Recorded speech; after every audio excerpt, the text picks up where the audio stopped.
प्रवाशांचा वेळ वाचावा, टोलनाक्यांवरील गर्दी कमी व्हावी आणि यातून होणारी वाहतूक कोंडी टाळता यावी यासाठी फास्टॅग सुविधा सुरू करण्यात आली होती. फास्टॅग ही टोल जमा करण्यासाठी तयार केलेली एक इलेक्ट्रॉनिक व्यवस्था आहे. ही व्यवस्था रेडिओ फ्रिक्वेन्सी आयडेंटिफिकेशन टेक्नॉलॉजी म्हणजेच RFID तंत्रज्ञानावर काम करते.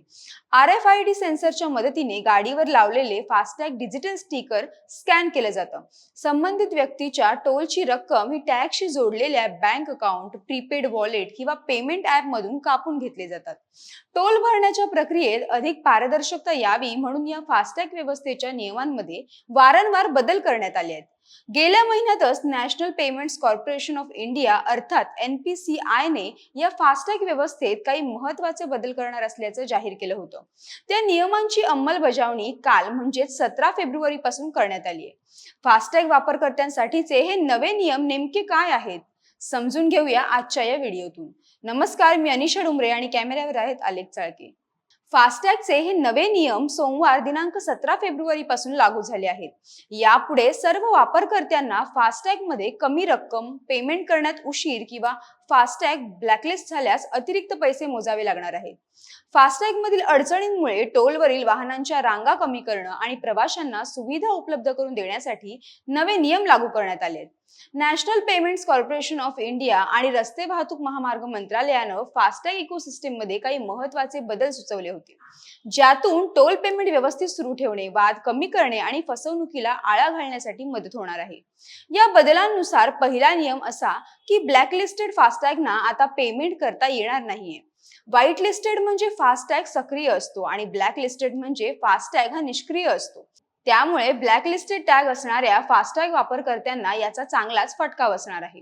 फास्टॅग मध्ये पुरेशी रक्कम नसणे, KYC केली नसल्यास किंवा वाहन नोंदणीच्या तपशिलात तफावत असेल तर फास्टॅग ब्लॅकलिस्ट केला जाऊ शकतो.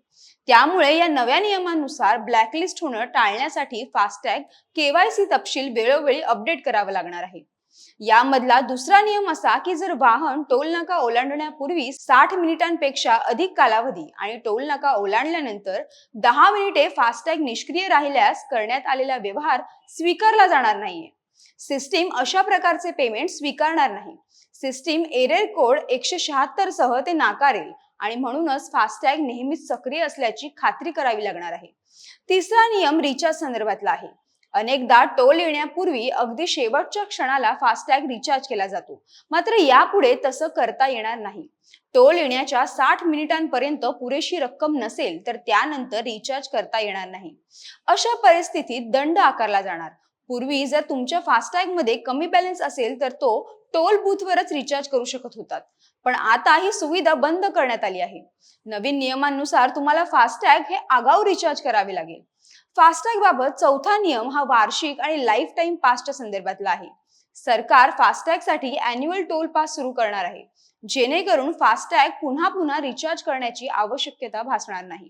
यासाठी संपूर्ण वर्षासाठी एकदा 3000 रुपये जमा करावे लागतील, जेणेकरून तुम्हाला कोणत्याही एक्सप्रेसवे किंवा राष्ट्रीय महामार्गावर एका वर्षासाठी कोणताही टोल भरावा लागणार नाही. हा नियम फक्त प्रायव्हेट गाड्यांसाठीच लागू करता येईल. वार्षिक पास साठी लोकांना फक्त 3000 रुपये द्यावे लागतील आणि लाईफ टाइम टोल पास मिळवण्यासाठी 30,000 रुपये एका वेळी भरावे लागतील. यासह लोकांना 15 वर्षांसाठीही टोल पास मिळणार आहे. एक वेळच्या टोल भाड्यात किमान 200 रुपये कापले जातात किंवा जर तुम्ही लांबच्या प्रवासाला गेलात तर 700 ते 800 रुपये ही टोलमध्ये कापले जातात. वारंवार प्रवास करणाऱ्यांसाठी टोलचे भाडे हे खूपच महाग ठरते. जर नवीन नियम लागू झाला तर फक्त 3000 रुपयांच्या टोल पाससह हे लोक कोणत्याही राष्ट्रीय महामार्गावर किंवा एक्सप्रेसवेवर प्रवास करू शकतील. या बदललेल्या नियमांमुळे प्रवाशांना फायदा होणार आहे. सगळ्यात महत्त्वाचं म्हणजे फास्टॅग वापरकर्त्यांना आता ऐनवेळी टॅग ब्लॅकलिस्टेड आहे म्हणून टोल नाक्यावर थांबावं लागणार नाहीये. वापरकर्ते आधीच तासभर त्यांचं खातं चेक करून ठेवतील, तसेच खात्यात बॅलन्सही ठेवतील, ज्यामुळे सगळ्यांचाच वेळ वाचणार आहे. त्यामुळे वाहन चालकांनी यापुढे लांबच्या प्रवासाला निघण्यापूर्वी आपल्या फास्टॅगच्या खात्यात पुरेशी रक्कम ठेवणे, ब्लॅकलिस्टमध्ये टाकले जाऊ नये म्हणून वेळोवेळी KYC अपडेट करणे, टोल नाक्यावर पोहोचण्यापूर्वी फास्टॅगची स्थिती तपासणे यांसारख्या इतर गोष्टींची काळजी घ्यायला हवी. नवीन बदलांचा उद्देश हा टोल आकारणी अधिक पारदर्शी करणे व सुरळीत करण्याचा आहे. त्यामुळे टोल नाक्यावर होणाऱ्या वाहनांच्या रांगांना रोखता येईल. त्यामुळे सर्व वाहन चालकांनी आपले फास्टॅग खात्यात पुरेशी रक्कम ठेवणे आवश्यक आहे. तज्ज्ञांच्या मतानुसार ही प्रणाली व्यवहार अयशस्वी होण्याच्या घटना कमी करेल आणि वापरकर्त्यांना त्यांच्या खाते व्यवस्थापनाकडे अधिक लक्ष देण्यास प्रोत्साहित करेल. तर या फास्टॅग प्रणालीतील बदललेल्या नियमांविषयी तुमचं मत काय ते कमेंट करून नक्की कळवा. व्हिडिओ आवडल्यास लाईक करा, शेअर करा आणि महा MTBच्या YouTube चॅनलला सबस्क्राईब करा. धन्यवाद.